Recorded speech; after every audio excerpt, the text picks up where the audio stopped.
Hey, Dabber ka! Ay, Oy, Dabber ka! ako Ito nga naman pala gusto si pa Felix. magpa-viral.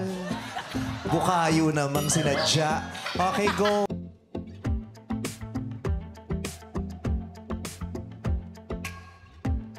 Napikon si Unkabogobo star Vice Ganda sa isang searchy sa Especially For You.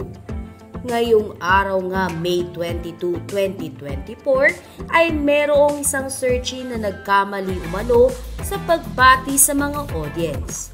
Imbes kasi na madlang people ay Dabber Cats ang sinabi nito. Ngunit napakatalas at hindi talaga makakatakas sa mata ni Meme Vice ang mga taong gusto lamang gamitin ang It's Showtime para sumikat. Pagkatapos kasi magkamali ng naturang searchy na merong pangalang Felix ay agad na binasag ito ni Meme Vice. Ayon kay Vice Ganda, ito naman gustong magpa-viral.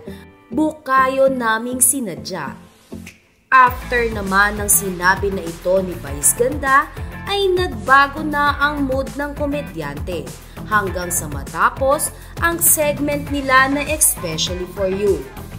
Sa katunayan, ay hindi pa dito natapos ang pagkairita ni Vice Ganda sa nasabing searchy. Dahil sa segment naman ng Tawag ng Tanghalan, ay muli nitong binalikan ang ginawa kanina ng isa nilang contestant. Ayon pa kay Vice Ganda, yung front tit mo gustong sumingaw ng Hello Dabber Cats. Pinauwi nyo na ba? Napili niya yung pika ko.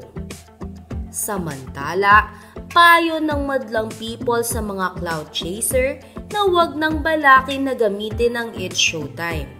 Anila ay hindi talaga sila makakaligtas o makakalagpas sa lakas ng pakiramdam ng nag-iisang Vice Ganda.